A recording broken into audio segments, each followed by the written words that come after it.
Hey everyone, welcome back to the channel.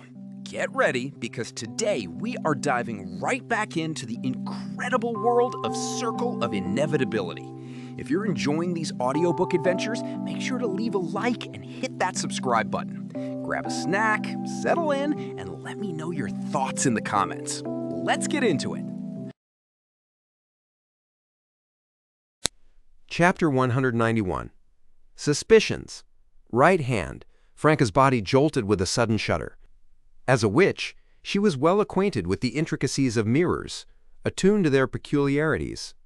And one thing she knew for certain was this: when a person gazed into a mirror, their reflection would be inverted from left to right. The situation at hand was baffling. After Erkin, who habitually favored his right hand, had ventured into the enigmatic mirror world and returned, he had inexplicably switched to using his left hand. Franca and Lumian, however, had not experienced such a change. What could this mean? Franca trembled with unease. Just then, Christo reappeared at the warehouse's bottom floor, bellowing instructions to Erkin on the upper level. He demanded that Erkin retrieve his prized white elixir wine. Seizing the opportunity, Lumian leaned in close to Franca and whispered into her ear. Have you noticed any connections? You've thought of it too, Franca replied, taken aback.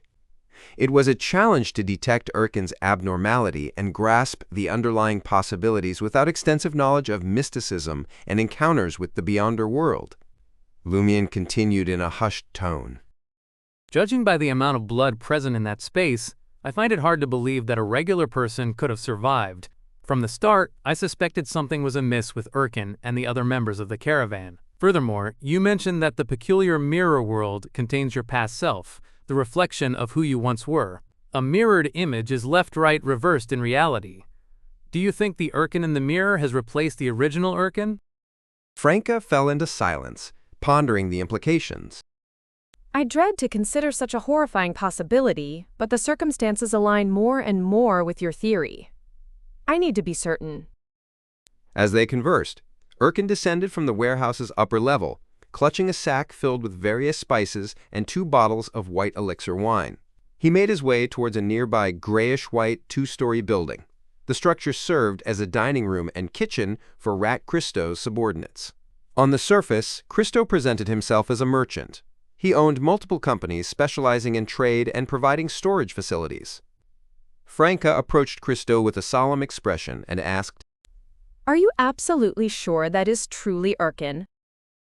Why are you asking such a peculiar question? Of course, it's Erkin. By steam, how could I not recognize my own brother? Christo blurted out in surprise. My kids are also quite fond of him. They find nothing unfamiliar about him. Franca pondered for a moment before smiling faintly.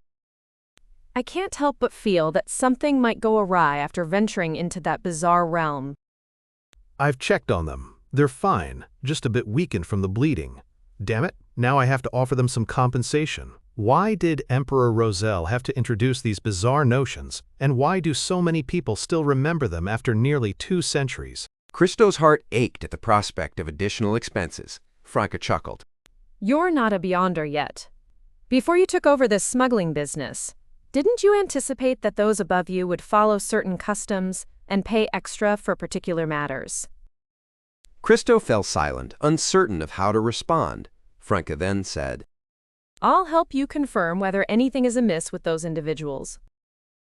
Franca retrieved her makeup box and Erkin's handkerchief, preparing to perform a divination in front of Rat Christo. Erkin's whereabouts. Erkin's whereabouts. As Franca chanted in Hermes, her eyes darkened, and she gently caressed the surface of the makeup mirror.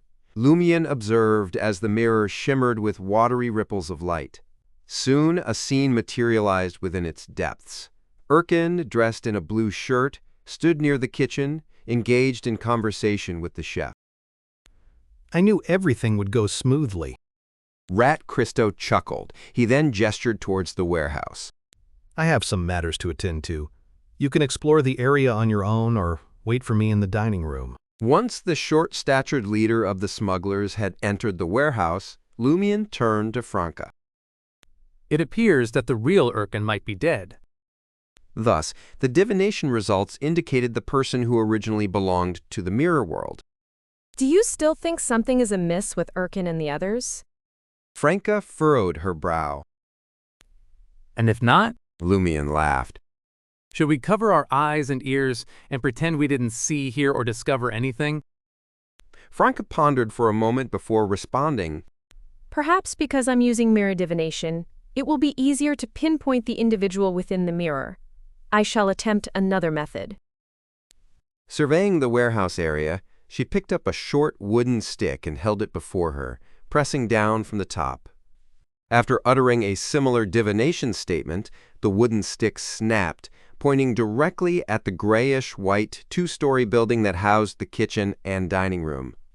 Erkin was there. Franca fell silent momentarily before declaring, Let me see if that mirror can be of any assistance. She referred to the classic-styled silver mirror that served as a gateway to the peculiar realm, hoping to employ it in banishing all the monsters that had emerged from within. Lumian eagerly trailed behind Franca as they entered the dining room. Their eyes were immediately drawn to a woman wearing a grayish-green dress. She appeared to be in her late 20s, holding the hands of a boy and a girl.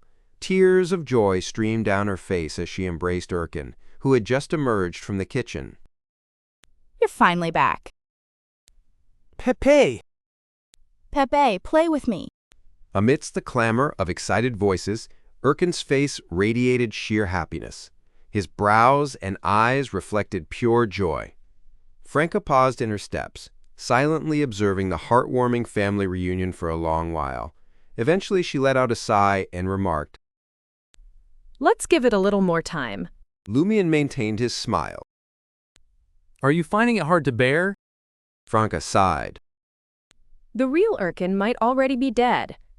After all, this is his reflection. If I were to expose his true nature now, kill him, or force him back into the mirror, not only would his wife and children fail to show gratitude, but they would also despise me. You're right. Lumian chuckled. In any case, if anything untoward happens in the future, whether someone lives or dies is not our concern. We simply need to exercise caution. Why should we appear as the Sun, villains? No one will thank you for it. Yes, let's avoid Rat, Christo, and the others for the time being. If we don't encounter them, it's as if nothing has occurred. Franca's inner conflict grew. She didn't know what the mirror's reflection would do after replacing the person in reality. What if his kindness morphed into cruelty and his affection transformed into hatred? Franca, unable to reach a decision, could only gaze at Lumian and sigh. Your words are rather cold-hearted. She began to think that Jenna's assessment of CL held some truth. Madame, am I not merely following your inclinations to help you convince yourself? Lumian responded, a mix of annoyance and amusement evident in his tone. Franca offered a sheepish smile.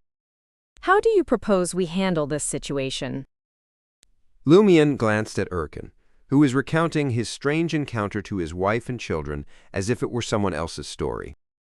We should have someone write a letter and report this matter to the police headquarters or a cathedral. The letter should merely state that Rat, Christo's brother Erkin, ventured into an underground realm with a group of individuals and remained absent for the majority of the day. Upon resurfacing, their dominant hand had changed. Official Beyonders have encountered numerous anomalies, so they should be familiar with the underground. They will likely deduce what has befallen Erkin and his companions. As for how they handle it, that's their responsibility. We need not worry. If they refrain from harming Erkin and the others, the mirror person poses no threat. They can serve as replacements for the deceased originals. And if those monsters are eliminated, we won't have to confront pain and animosity, let alone compensate anyone. In short, we must trust the officials in the church. Emperor Roselle once mentioned that a gentleman wouldn't feel inclined to dine on an animal they were familiar with after it had been slaughtered. However, if they remained unaware, it wouldn't be an issue. They could enjoy their meal blissfully. The same principle applies in this case. Lumian couldn't recall the exact words, so he did his best to convey the sentiment in his own words. Franca pondered deeply for a few moments before being convinced. You're right. She glanced at Lumian. You don't sound like a mob leader at all. A true mob leader knows how to manipulate the authorities. Lumian grinned. Franca chuckled and remarked, Do I have to address you as Godfather from now on? Without giving Lumian a chance to inquire further, she swiftly added, A mob's Godfather. Yes, for now you don't have the means.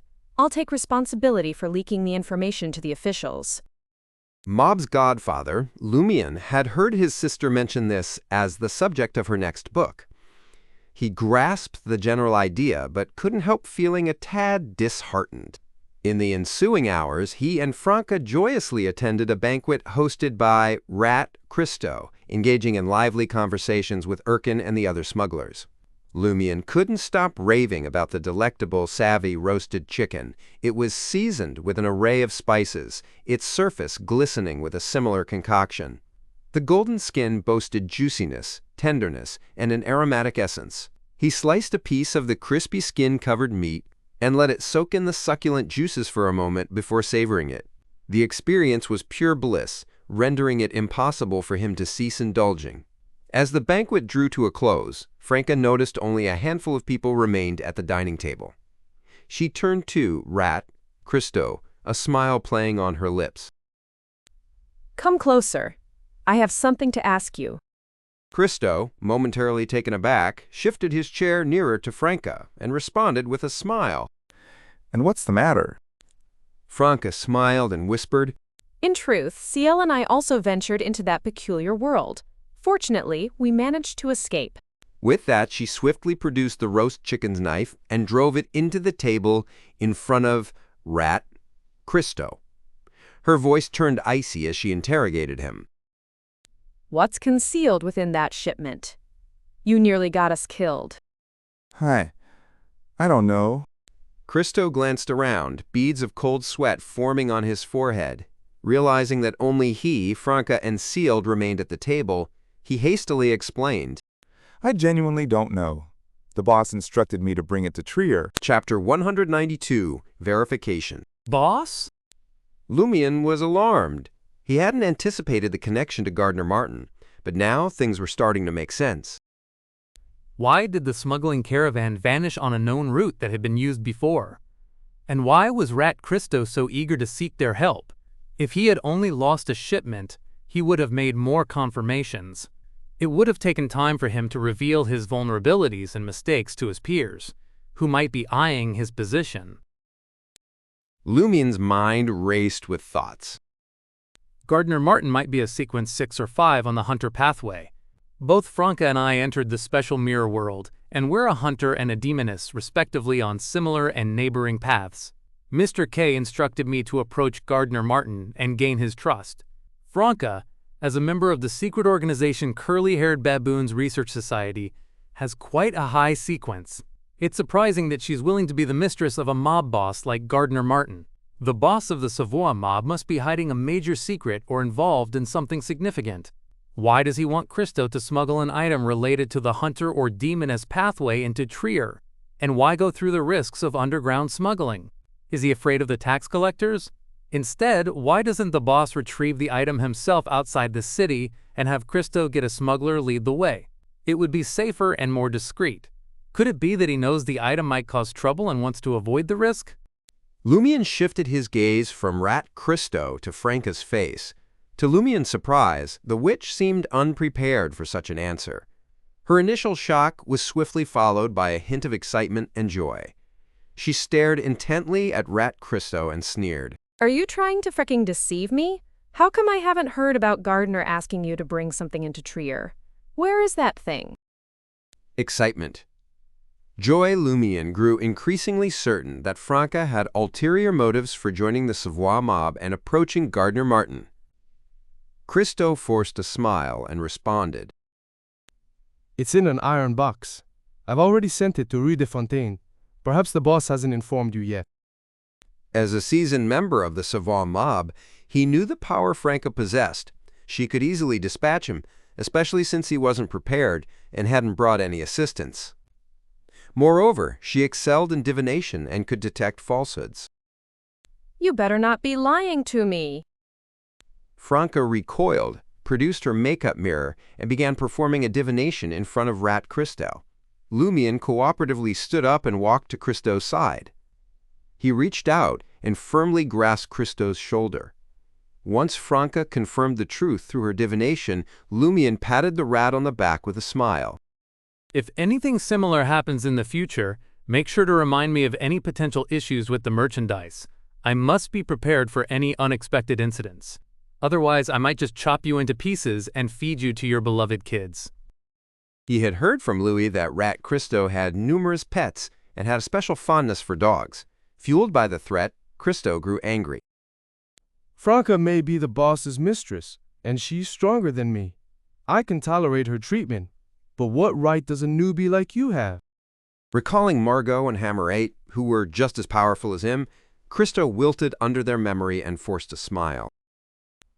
The boss asked me to keep it a secret this time. Franca stowed away her makeup box and cursed. You son of a bitch. You could have at least given us a clue. Christo sheepishly smiled and replied. All right, all right. Surprisingly, he wasn't at all offended by the insults. To him, dogs were cherished family members, so how could their mention be taken as an offense? He often warned his lecherous subordinates that laying a hand on his wife was akin to touching his dog. Observing Franca and Ciel's softened attitudes, Christo curiously asked, Is that strange world really, as Erkin described?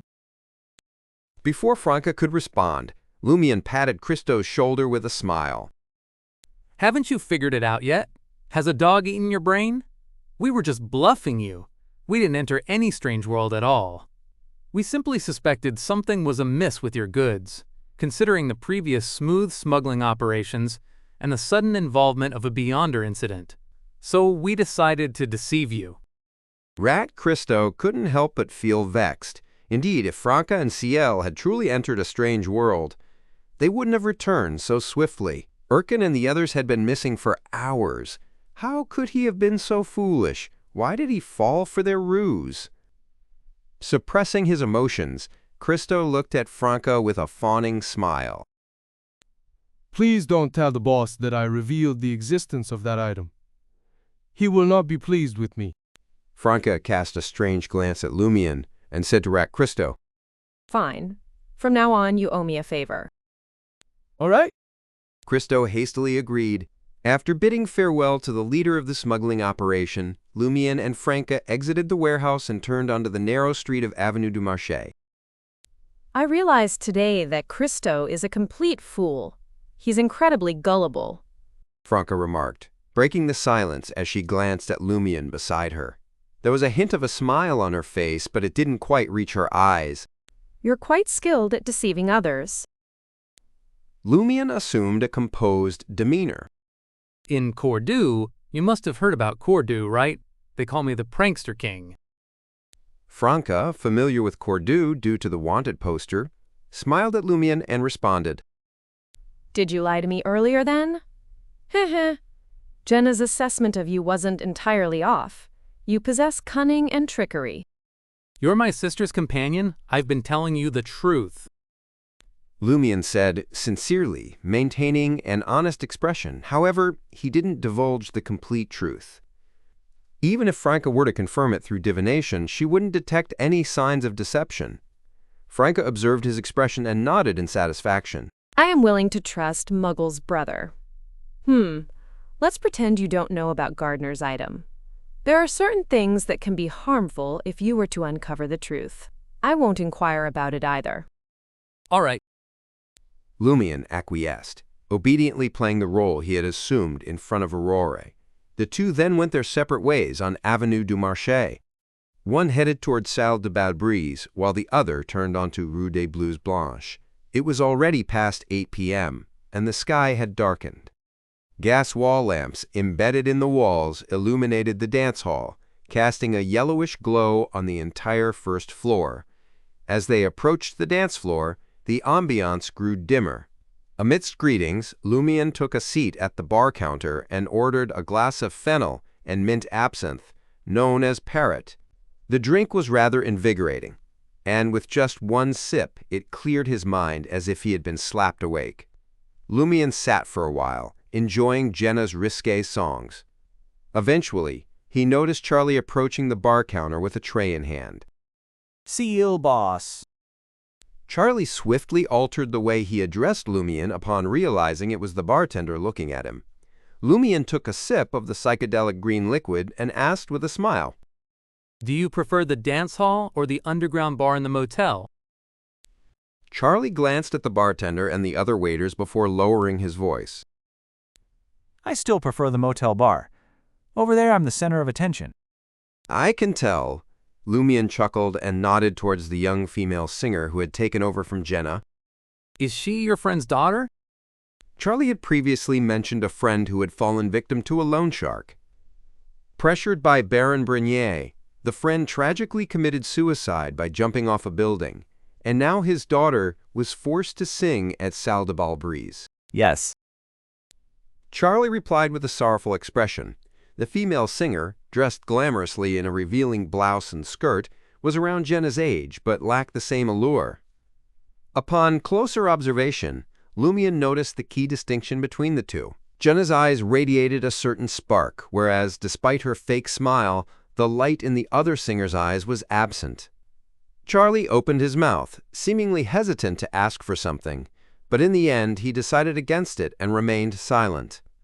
Lumian took another sip of the parrot and immersed himself in deep thought, the song playing in the background. Approaching 10:30 p.m., he stood up and made his way back upstairs. He changed into a worn linen shirt, an old jacket, brown pants, and topped it off with a dark blue cap. With this appearance, he resembled a vagabond. Without hesitation, Lumian pushed open the window and leaped into the alley behind the dance hall. His intention was to pay a visit to Théâtre de l'Ancienne Cage à Pigeon. His prophecy spell had revealed that Monsieur Yves, the landlord of Auberge du Coq Doré, would be present at Théâtre de l'Ancienne Cage à Pigeon between 11 p.m. and 12 p.m. this Friday, i.e. tonight. Lumian wasn't expecting to confront the matter involving the evil god, the Mother Tree of Desire, single-handedly. He had no intention of facing them head-on. Instead, he aimed to gather valuable information and uncover more problems through observation. To him, the most crucial objective was to utilize Monsieur Yves and the others to locate the place where Susanna Matisse had resided during her lifetime and obtain an item she had carried for a significant period. This would lay the groundwork for the exorcism spell when she eventually launched an attack. Although completing the ritualistic magic in time might prove challenging, being prepared was preferable to being caught off guard. After taking a few detours, Lumian arrived outside Théâtre de l'Ancienne Cage à Pigeon. Since it was not yet 11 p.m., he saw no need to rush inside. Instead, he found a corner and settled down, observing Monsieur Yves' beige six-story apartment with the demeanor of a genuine tramp.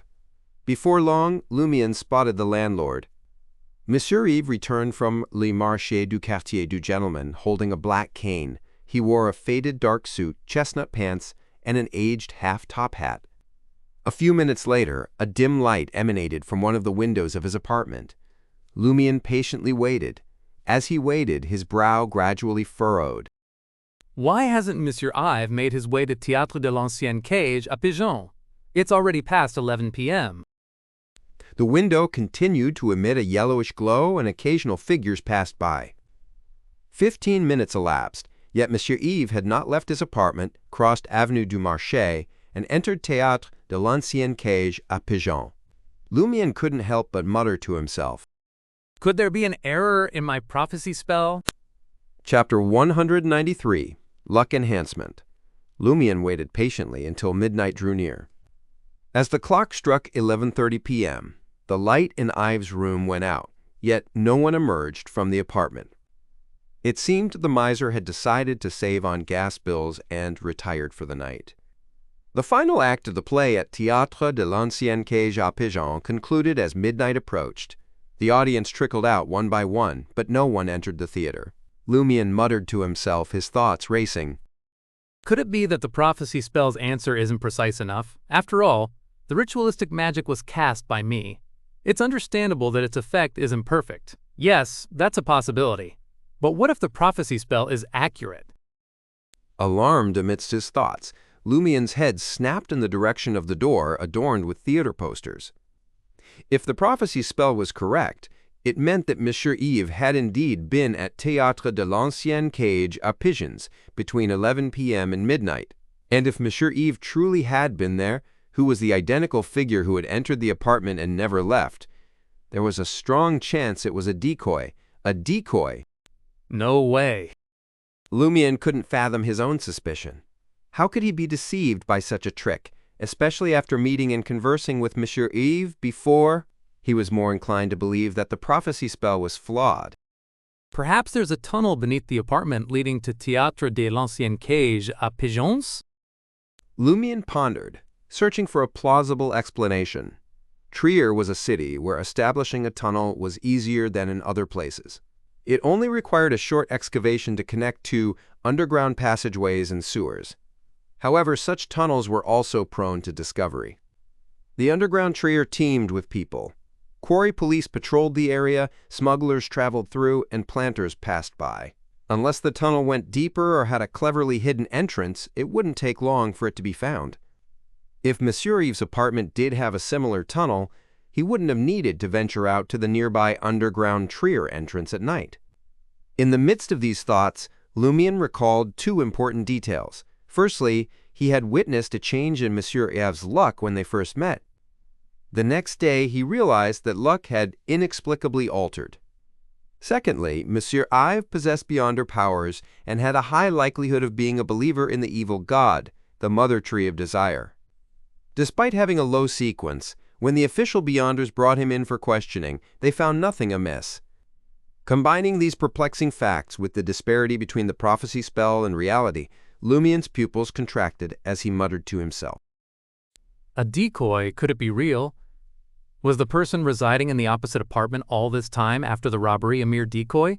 Is that why his luck changed and the official Beyonders failed to detect anything wrong? How is it possible for him to resemble Monsieur Yves so perfectly? Did he employ a mystical item akin to the mystery prying glasses or some other method? And where is the real Monsieur Yves hiding in Théâtre de l'Ancienne Cage à Pigeons? The more Lumian pondered, the more unnerved he became. No one had discovered the substitution that took place. At the very least, Christo's men showed signs of mirror-like reversal. The situation is growing increasingly sinister, befitting a follower of an evil god. Lumian sighed deeply. From the assortment of the pervert's abilities, Lumian had already deduced that Monsieur Yves had sensed something awry after being robbed. After all, even a single veiled door held value as money. No robber would willingly discard it. And if it had truly been discarded, it meant that the robbery was not the true objective. It was understandable, then, that Monsieur Yves had prepared himself to conceal his secrets from the official Beyonders. Lumian simply hadn't anticipated such a bizarre method. He had actually fashioned a doppelganger identical to Monsieur Yves. For a moment, Lumian couldn't ascertain whether the decoy in the apartment was an ordinary person adorned with Beyonder cosmetics or a devotee of the evil god with extraordinary powers. If it was the former, Lumian desired to seize the opportunity in the dead of night, apprehend the decoy, administer a thorough thrashing, and extract the truth. Then he would deliver the decoy to the police headquarters or a cathedral, leaving the official Beyonders to conclude matters. If it was the latter, he dared not act impulsively. No one knew the decoy's sequence level or the breadth of its abilities. Lumian turned his head once more, casting a glance at the brick-red, three-story building housing Théâtre de l'Ancienne Cage à Pigeons. He noted that no more patrons emerged from its entrance, dispelling his idea of venturing inside for another look. The final performance of the day had concluded. After contemplating for a while, Lumian resolved to make some preparations. He rose slowly to his feet and proceeded toward Les Marchés du Quartier du Gentleman, skulking in the shadows untouched by the glow of the gas street lamps. Along the way, he scrutinized the vagabonds slumbering in the corners of the roadside, his gaze deep and earnest. Finally, he found a suitable target. Huddled beneath a makeshift barricade in the alley, the vagabond's clothing was tattered and stained with mud. His legs bore the marks of dog bites, festering wounds oozing yellow pus. In Lumian's eyes, this individual was plagued by misfortune. He would face a series of calamities in the next 2 or 3 days, with his very life potentially at stake. This made him the ideal material for the luck enhancement spell. Yes, Lumian intended to employ the ritualistic magic of the alms monk, the luck enhancement spell, to fashion an item capable of transmitting ill fortune.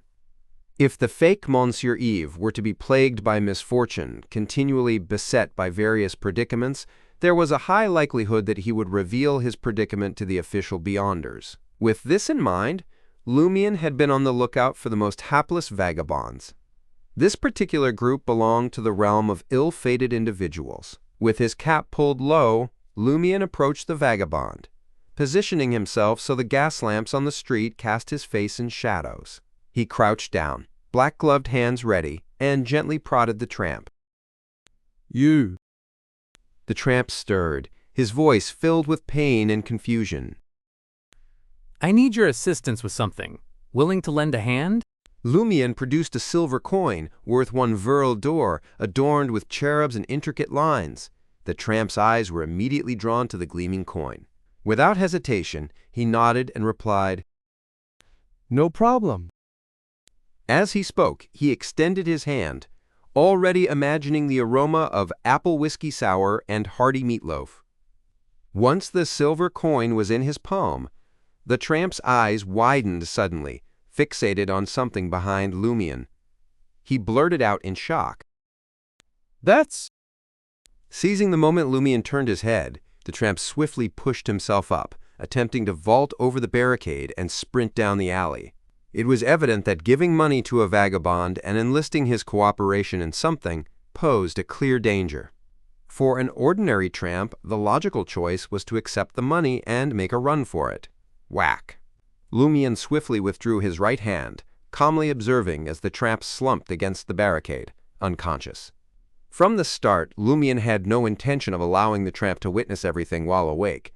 Even if he were blindfolded and his ears blocked, there was still a risk of danger. Moreover, there was the potential for revealing Lumian's identity and the sinister ritualistic magic known as the luck enhancement spell. Hence, his plan had been to seek the tramp's consent and then render him unconscious. Lumian assisted the tramp to his feet, as if supporting a drunken companion, and guided him to the nearest entrance to underground Trier. Finding a concealed spot nearby, he secured the tramp, binding his hands and feet, blindfolding him, and muffling his ears. Once everything was in place, he stealthily returned to Salle de Balbrise, retrieving a carbide lamp and the necessary tools. Without delay, he went back to the entrance, carefully lifting the unconscious tramp and making his way to the quarry cave, where he had previously performed the prophecy spell. This time, however, the ritual had undergone a change. While it remained a dualistic ceremony, the orange candle representing a deity and other supplicants had been replaced with one of a grayish-white hue. It still contained Lumian's blood. To enhance his chances of success, Lumian intended to utilize the ritualistic magic to pray to the corruption sealed within his chest, mobilizing a fragment of its power. After constructing the altar and erecting a wall of spirituality, he plunged Hedzy's tainted dagger into the tramp, allowing his blood to flow into a metal vial. The tramp stirred, only to be swiftly rendered unconscious once again. Lumian disinfected and bandaged the wound, blending the blood with ash from his own hair to create an ink-like substance. Using the thinnest paintbrush at his disposal, he meticulously outlined a series of intricate and enigmatic symbols on faux goatskin parchment. The design consisted of interwoven black thorns forming a ring, snakes with entwined heads and tails, a river composed of these serpentine figures, distorted lines, a peculiar eye, and more. By the time he completed a fraction of the intricate work, Lumian's forehead was drenched in a sheen of cold sweat. He positioned the tramp and the faux goatskin adorned with symbols upon the boulder that served as the altar. Dripping perfume into the flames and sprinkling powder, Lumian took 2 steps back, fixing his gaze upon the gently flickering yellow candle flame, and uttered ancient Hermes words. Power of inevitability. You are the past, the present, and the future. You are the cause, the effect, and the process. As before, the flame of the deity's candle compressed to its utmost limits before expanding, swelling to the size of a clenched fist. its hue transformed to a silvery black shade, distorting everything in its vicinity. Gray mist filled the air, and a tempest of darkness whirled about. Lumian, his ears assailed by frenzied murmurs, endured the vertigo and switched to the Hermes tongue. I implore you to alter this destitute man's fate. I pray that you will take away his misfortune. At this juncture, Lumian took a step forward and ignited the faux goatskin adorned with mysterious symbols using the silver-black candle flame. Placing it within a natural crevice on the altar's surface, he observed as the parchment began to smolder. In the next instant, he produced a gold coin worth 5 veril d'or, engraved with the sunbird, and positioned it near the tramp's outstretched hand. To those gripped by greed, money was an irresistible lure. It served as the optimal conduit.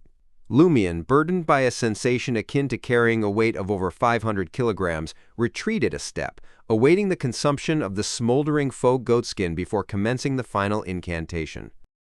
Gray amber, a herb that belongs to inevitability, please pass your powers to my incantation. The entire altar abruptly ignited, assuming an ethereal semblance. Before Lumian, an illusory, intricate, and chilling river of mercury silently coursed its way. It enshrouded the tramp and the gold coin, amplifying the murmurs in Lumian's ears and causing the cyan veins upon his face to bulge. Instinctively, Lumian recoiled from the agony of supplicating for a boon. Suddenly, the illusory image shrank, descending upon the surface of the gold coin resting upon the altar. Everything returned to its former state, except for the gold coin, which now appeared dimmer under the silver-black illumination. Chapter 194. Triggered. At the sight of this, Lumian hastily concluded the ritual and extinguished the candles in the proper sequence. The frenzied ravings that had filled his ears vanished, and the searing pain abruptly ceased before it could overwhelm him. Once he tidied up the altar in a rough manner, Lumian shifted his gaze to the 5 veril d'or coin. It no longer appeared peculiar. Bathed in the glow of the carbide lamp, it shimmered with a captivating golden sheen, indistinguishable from any other coin. Lumian's eyes darkened suddenly, as if he were observing a living being examining its fortune. Normally, he couldn't see an object's fate, but this time was different. After focusing, he realized that the gold coin was enveloped in black vapor tinged with a hint of blood-red glow. The former symbolized ill fortune, while the latter indicated a degree of impending catastrophe. Phew! Lumian let out a sigh of relief. This meant that the luck enhancement spell had succeeded. The tramp's streak of misfortune for the next few days had been transferred to the gold coin. However, if Lumian didn't find another person to bear this fate within 3 days, it would revert to the tramp, permanently untransferable. Lumian continued to gaze at the tramp for a few more seconds, confirming that his luck had temporarily returned to normal, neither good nor bad. Satisfied, Lumian, already positioned at the edge of the altar, reached out and picked up the 5 veril d'or, which served as the medium for luck transference. He wasn't concerned that this act would transfer the misfortune attached to the item onto himself. That's because activating the luck enhancement spell required specific conditions. Firstly, the recipient had to willingly accept the gold coin and subjectively desire to possess it. Secondly, throughout the entire process, the recipient had to exploit a situation they shouldn't have. In other words, if Lumian used the gold coin to make a purchase, the shopkeeper wouldn't suffer any ill luck merely because they accepted the item, unless they sold Lumian something counterfeit or dishonestly manipulated the transaction for illicit gain. Likewise, if Lumian discreetly slipped the gold coin into Charlie's pocket without his immediate awareness, Charlie wouldn't encounter misfortune when he eventually used it. As the original owner of the coin, Lumian naturally remained unaffected by the luck enhancement spell when he retrieved it. The 2 straightforward methods to trigger the luck enhancement spell were to keep the coin in his pocket and allow the target to steal it. He could also feign leaving it behind so the target could pick it up.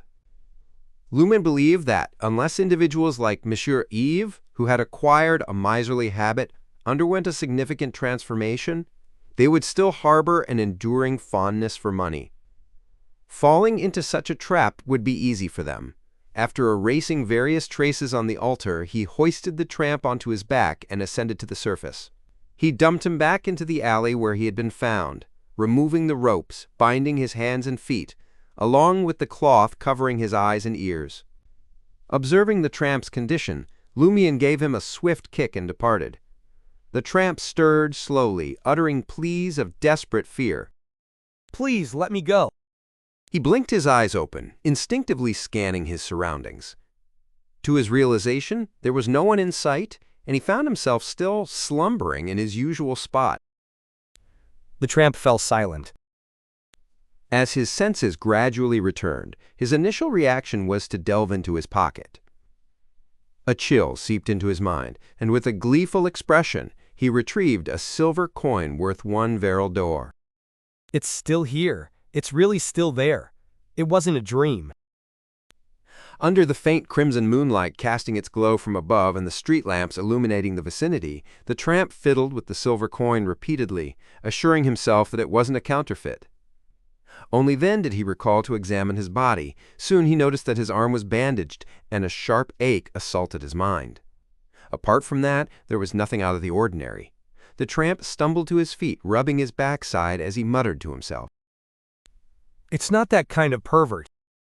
Having witnessed the world prior to his bankruptcy, he was aware that Trier housed its fair share of peculiar individuals. Consequently, various private organizations had sprung up.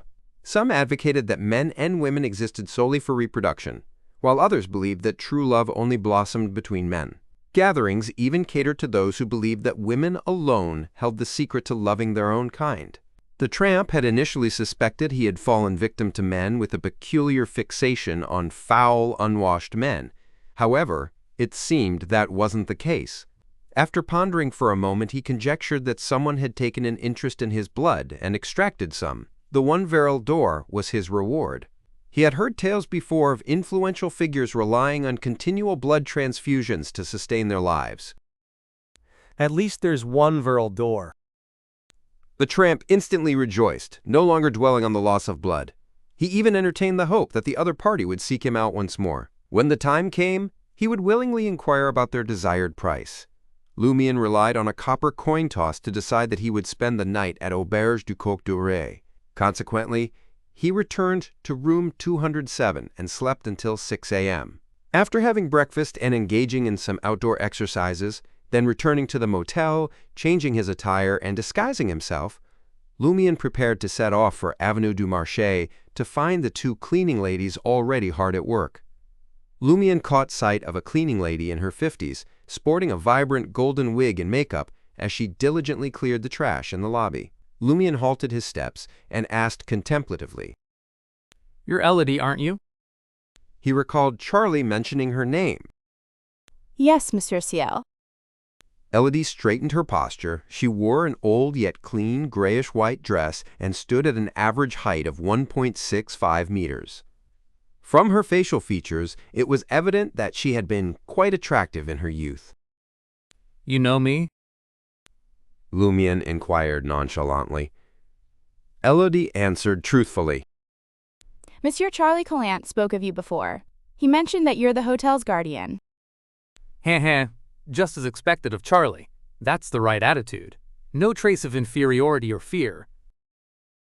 Lumian started to feel that Elodie, the cleaning lady, wasn't a former street girl as Charlie had speculated. He casually asked, I heard from Charlie that you used to be a theater actress? Yes. A smile graced Elodie's face. I performed in 2 theaters, taking on supporting roles. However, one of them went bankrupt, and the other stopped hiring me for some reason. I was already quite old by then. As she reminisced about the past, a hint of melancholy appeared in her demeanor. Lumian nodded and glanced towards the motel door. Have you heard of Théâtre de l'Ancienne Cage à Pigeons? This was the question he was truly interested in.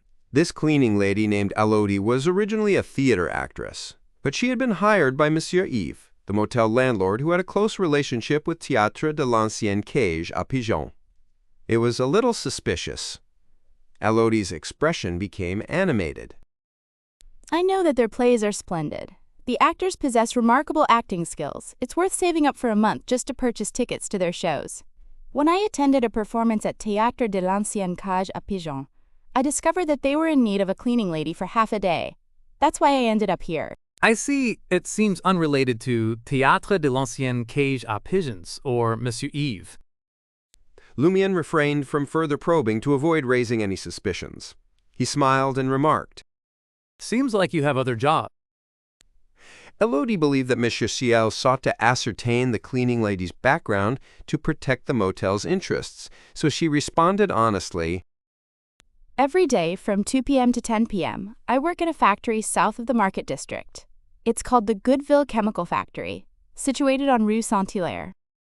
Rue Saint-Hilaire ran alongside Trier's city walls and neighbored the factories in Quartier du Jardin Botanique. Trier's factories had preserved a practice from the era of Roselle. If production continued around the clock, the workers were divided into 3 shifts, one for the morning to noon, another for the afternoon to evening, and the final one for the night. That sounds demanding. Lumian sighed. Elodie smiled and spoke gently. I have 2 children who are nearly grown. Once they secure their own jobs, I won't have to toil so relentlessly. What about your husband? Lumian casually inquired. Elodie's expression darkened. He died in a factory accident a few years ago. Lumian didn't pry further. Instead, he engaged in conversation with another cleaning lady, faithfully fulfilling his duties as the protector of Auberge du Coq d'Oreille. Exiting Rue Anarchie, Lumian stepped onto Avenue du Marché, making his way towards Théâtre de l'Ancienne Cage à Pigeons. He wasn't intentionally waiting for Monsieur Yves, who was suspected of being a decoy. His intention was simply to observe. His primary objective was to keep a close watch on the individuals heading to 126 Avenue du Marché. The prophecy spell had revealed to him that he would cross paths with Louis Lund on Avenue du Marché. Hammerade had mentioned that Louis Lund would once again seek out the boss of the Poison Spur mob, Black Scorpion Roger, this Saturday or Sunday, and Black Scorpion Roger resided at 126 Avenue du Marché. With this combination of information, Lumian had decided to become a permanent resident on Avenue du Marché on Monday and wander about in hopes of encountering his target. As Lumian neared Théâtre de l'Ancienne Cage à Pigeons and Monsieur Yves' apartment, he slowed his pace. Sometimes he sat among the tramps, while other times he visited a nearby café for a drink. Since he was already there, it was only natural for him to keep an eye out for Monsieur Yves. After all, this was Avenue du Marché as well. After nearly 45 minutes, Lumian finally spotted the landlord of the motel. Clad in a faded formal suit, a worn-out top hat, and a black cane that was on the verge of losing its paint, Monsieur Yves emerged from the apartment and made his way towards the Suhit steam locomotive station. Lumian gradually stood up and glanced behind him. He feigned terror and jogged, as if he were being pursued by an enemy. In his attempt to overtake Monsieur Yves from behind, he accidentally collided with him. A clatter ensued as a golden coin fell to the ground, yet Lumian seemed oblivious to it. He lowered his head and fled in a panic. Monsieur Yves grumbled, his gaze suddenly drawn to the golden coin on the pavement. Subconsciously, he wanted to call out to the impolite individual, but as he extended his hand, no words escaped his lips. Swiftly scanning his surroundings, he swiftly squatted down and retrieved the 5 Verdor coin. Nonchalantly, he slipped it into his pocket, as if nothing out of the ordinary had transpired. Chapter 195. Candidate.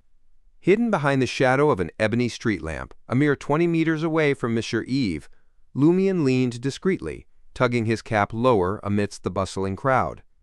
He watched intently as his mark retrieved a glistening gold coin, secretively stashing it away. Only then did Lumian release a sigh of relief. With one hand nonchalantly tucked inside his pocket, he strolled towards 126 Avenue du Marché, paying no further heed to the dubious decoy, for the luck enhancement spell had been officially set in motion, impervious to interruption. However, the spell required time to manifest its effects. Within half a day, or at most a full day, misfortune would incessantly plague the false Monsieur Yves. Lumian need only orchestrate a small incident when the opportune moment arrived, and the chances were high that Monsieur Yves would inadvertently unveil his peculiar nature to the legitimate Beyonders. As Lumian ventured forth, he soon realized that 126 Avenue du Marché was none other than the abode of Black Scorpion Roger, the very nerve center of the Poison Spur mob. Consequently, he dared not approach too closely, wary of exposing himself. Settling himself near a cafe window, diagonally positioned at a distance of over 10 meters, he ordered a Fermo coffee and a Dariol. While awaiting his refreshments, Lumian attentively scanned the passers-by on Avenue du Marché, his gaze lingering upon the promotional posters adorning the café's walls. A prevalent theme among them was the impending National Convention elections, scheduled to commence on Sunday. There were 3 contenders vying for the position: Mathieu Boulanger, representing the National Party, Hugues Artois, championing the Enlightenment Party, and Jacques Sanson, hailing from the Revolutionary Party. As Lumian observed the fervor surrounding the approach to 126 Avenue du Marché, he found himself engrossed in the manifestos of the candidates. Mathieu Boulanger, the incumbent parliament member for the Le Marché du Quartier du Gentleman district, advocated for the restoration of Intis's former glory. His rallying cry was "Make Intis glorious again." Boulanger attributed the nation's current predicaments to its defeat in the recent war against the Loan Kingdom. His proposed solution entailed reorganizing the Intis army with a renewed focus on prioritizing Intis's interests. He sought to regain the advantages relinquished in the southern continent, bolster the economy, and transform the marketplace district. Boulanger believed that the process of making Intis glorious again would bestow upon the denizens of the marketplace district an abundance of employment opportunities, enabling them to amass wealth, whether through venturing into the southern continent, enlisting in the army, or capitalizing on foreign trade. Hugues Artois, a candidate gaining considerable popularity of late, advocated for more jobs, for a fairer society. His pledge was to invigorate the economy, constructing additional factories in the southern region of the marketplace district, while simultaneously dismantling the shackles that bound factory owners, bankers, financiers, and merchants. However, his intentions also encompassed challenging the privileges enjoyed by the church and the affluent, imposing heavier taxes upon them. Jacques Sanson, a member of the Revolutionary Party, shared Hugues Artois' conviction that societal privileges had no place in the modern world. Regardless of one's affiliation with the church or financial benefits, Sanson believed that everyone should pay equal taxes. He boldly asserted that the current tariff policies hindered Intis's progress, particularly the city walls and the 54 checkpoints surrounding Trier. Sanson advocated for the free circulation of goods and the establishment of a liberated market, which would lead to the proliferation of factories and a significant increase in tax revenue. By taxing the privileged class alongside these reforms, the national treasury would swiftly recover from any initial setbacks. When the time came, Sanson planned to explore the implementation of Emperor Rozel's envisioned annuity guarantee system, providing essential protection to the workers in the marketplace district. His slogan resounded, "Take down those damned walls." Having finished reading the candidates' platforms, Lumian couldn't help but feel inclined to vote for Jacques Sanson. While it remained uncertain whether Sanson possessed the capability to realize his ideas, cheaper alcohol and goods would bring tangible benefits and security to the people in the marketplace district. As for taxing the privileged, they weren't overly concerned, as long as the burden didn't exceed a koppit. Yet it was evident that Jacques Sanson faced discrimination. His campaign posters were relegated to the farthest corners, barely visible.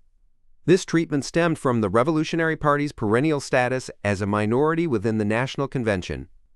As the Poison Spur mob rallied behind Hugues Artois of the Enlightenment Party, Lumian directed his utmost attention towards this candidate.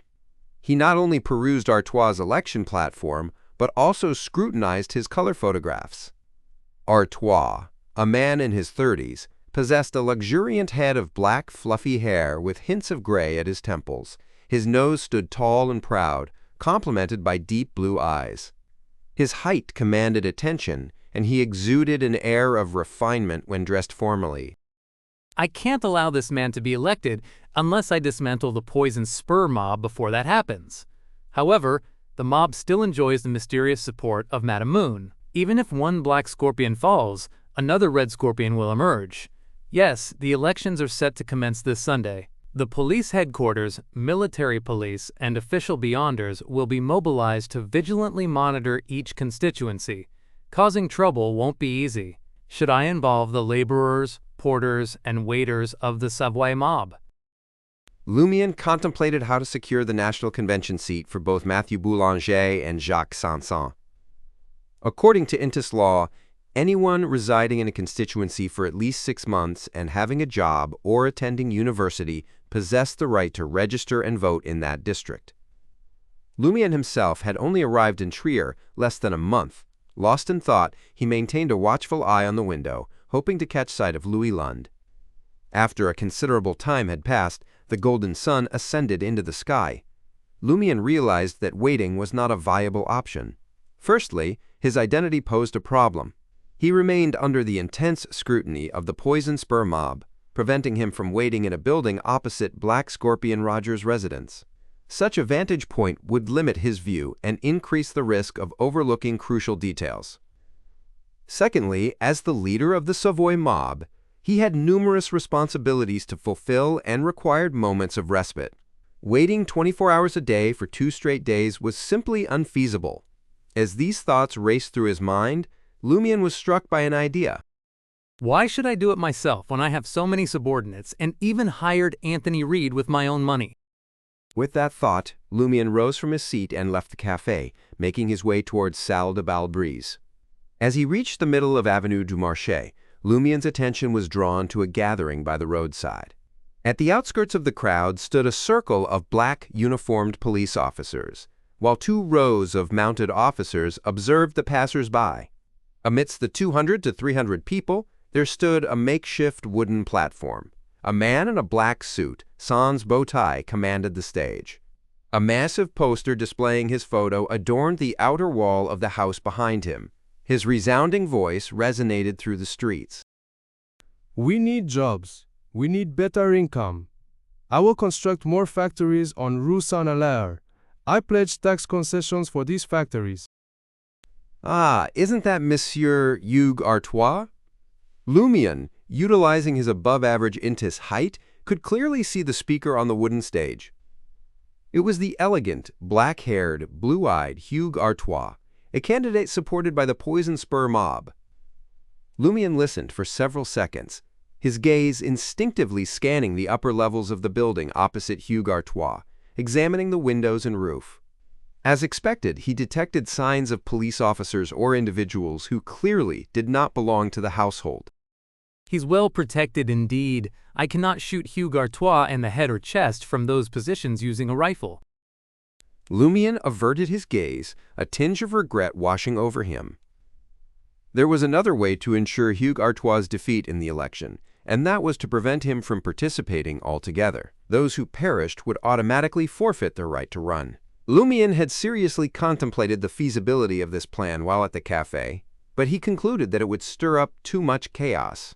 The market district mobs would likely be mobilized and used as scapegoats. He himself would fall into that category.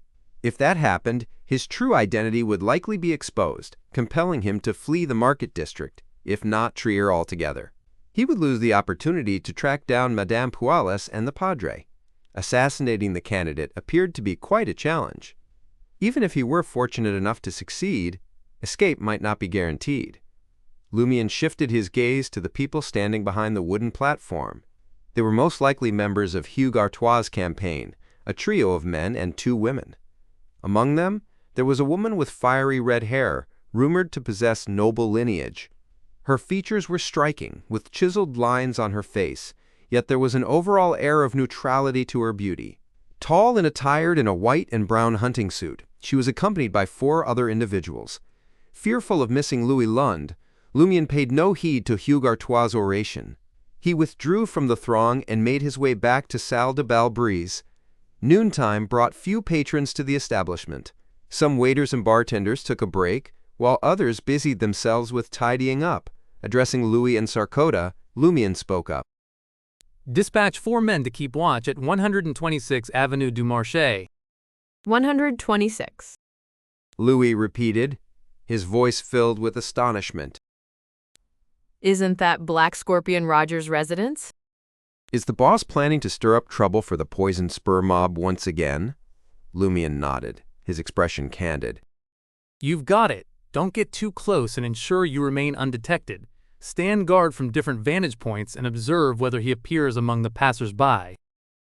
Lumian gestured toward the wanted posters adorning the wall, as well as Louis Lund, who stood nearby.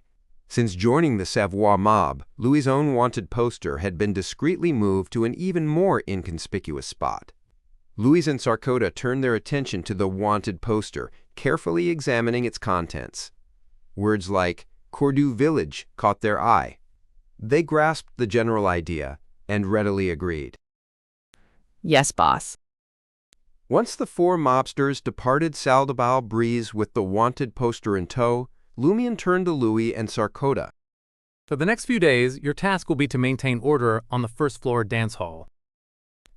Having issued his instructions, Lumian added nonchalantly, I just got snippets of Hugues Artois' speech. Not bad. Whom does our Savoie mob support as the Market District's Member of Parliament? Louis cast a quick glance around and lowered his voice. The Baron mentioned that he intends to vote for Monsieur Artois. Thank you so much for listening. Creating these audiobooks takes a lot of time and effort, so if you enjoyed this journey, please consider subscribing to support the channel. Only a small percentage of our listeners are subscribed, and your support makes a huge difference. If you want to hear more light novels, let me know in the comments below. See you in the next chapter.